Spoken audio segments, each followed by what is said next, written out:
ushuhuda wako, kwa sababu mimi siku hiyo sikuwepo kanisani. Ndiyo. Umeshuhudia mimi nikiwa nimeenda kwenye kanisa la Zingiziwa kwenda kuhubiri. Kwa ujumla kwa kweli mimi sikufahamu. Na nilipenda kujua wewe ni mkazi wa wapi? Mimi ni mkazi wa Kiwalani. Ni mkazi wa Kiwalani. Ndiyo. Umbali wa pale kanisani mpaka nyumbani kwako kuna kama umbali gani? Ni mahala pa kutembea kwa miguu? Ndiyo. Amen. Huwa unatoka nyumbani mpaka kanisani bila kupanda gari? Ndiyo. Okay. Ni kama dakika hata 20 au 10. Dakika 20 au 10. Je, wakati mimi natokea kukuombea, kabla hujaja mbele kwa ajili ya kuombewa, ulihisi nini? Kuna upinzani gani ambao ulitokea baina ya nafsi yako mwenyewe? Nafsi yangu ilikuwa inanipinga nisisogee kabisa pale mbele. Ndiyo. Kwa sababu mchungaji alisisitiza sana na akasema kuna watu na waona wako kule nyuma ni wana shida, lakini mimi silazimishi. Watakapojiona wako tayari kufunguliwa nilikuwa naomba waje mbele. Nikatoka mbele kweli. Kukawa pale mbele kuna mchungaji Jeshua Kibugi na kuna mchungaji Joni.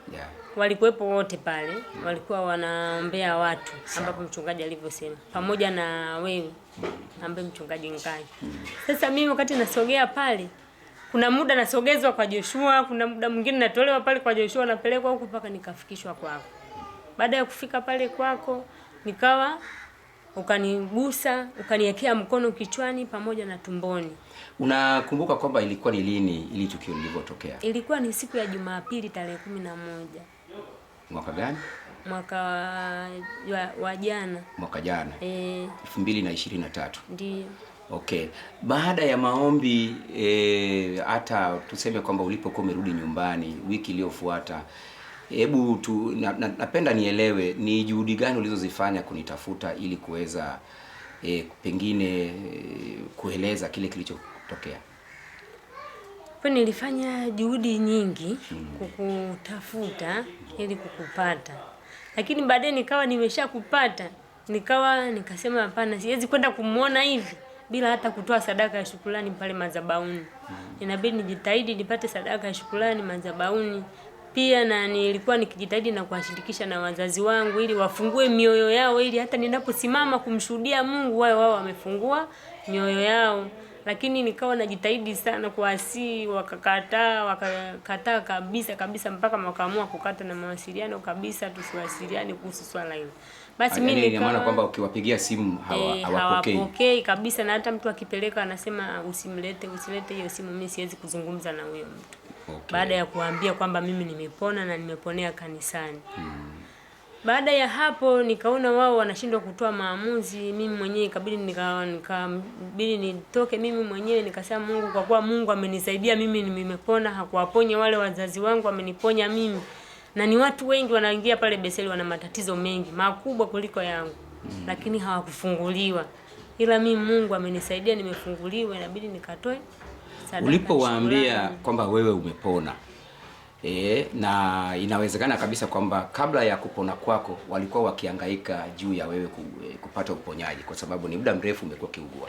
Wao walisemaje?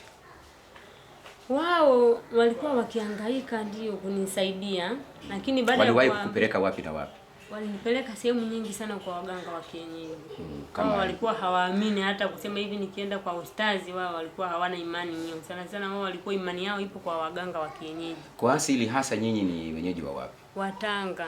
Kwa hiyo ulikuwa ukipelekwa huko Tanga au hapa Dar es Salaam? Wao walikuwa wakienda wao wenyewe kule pamoja na majina yangu mimi yote matatu. Wanaenda kule, wanaelezea tatizo langu, wanaambiwa sawa, hili tatizo tunaliweza, kalete kuku, kalete mayai, wameagiziwa vitu vingi sana wamepeleka.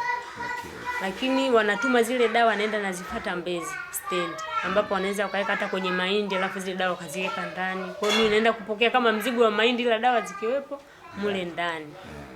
Baada ya muda nimetumia sana zile dawa, nikaona nikitumia nazidiwa. Kawa siku moja nimelala, kuna sauti kawa inanijia, ni mama hivi ananionyesha, ananiambia mwanangu, hizi dawa nachokushauri mimi achana nazo kabisa, hazitakusaidia chochote. Hebu mkimbilie Mungu, kwa sababu yupo mtu ambaye ameandaliwa na Mungu kwa ajili yako ya kukufungua. Hizo nywele zitaota, hiyo shida iliyokuwa tumboni itaisha. hizi dawa achana nazo kabisa.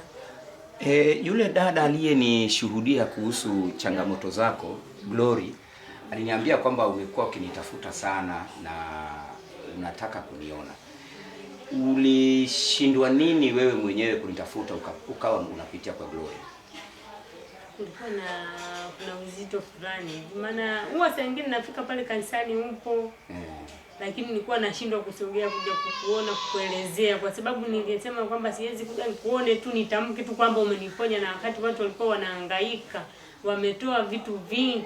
Alafu mimi kuja mikono mitupu kwamba nikuone tu kwamba bila kutoa sadaka madhabahuni, ikawa ninashindwa. Alafu ndo hapo sasa kafungwa kabisa kwenye uchumi. Ili mradi nisifanikiwe kabisa kuipata hiyo sadaka yenyewe. Okay.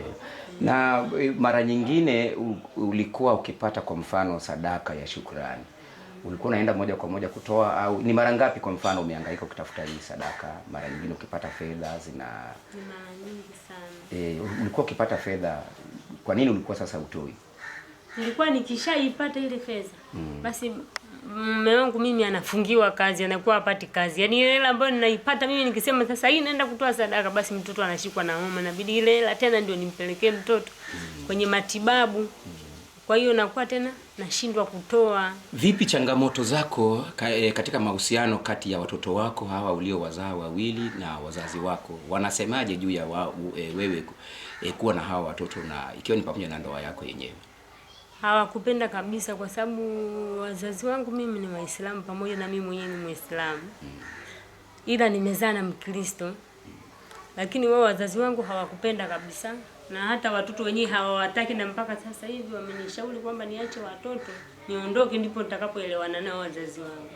Pasipo na kuacha watoto basi si nitakuwa na maelewano nao mpaka mwisho. Una maana kwamba hata leo hii kwa mfano ukiwapigia wazazi wako simu, nikiwaambia watoto nimewaacha, basi wananipokea kwa mikono miwili. Lakini je, kwa mfano leo ukiwapigia simu unaweza kaongea nao? Hapana, hawapokei. Hawapokei simu yako. Tena wamebadilisha na line kabisa. Yaani mama na baba wote wamebadilisha line. Kwa ajili yako wewe.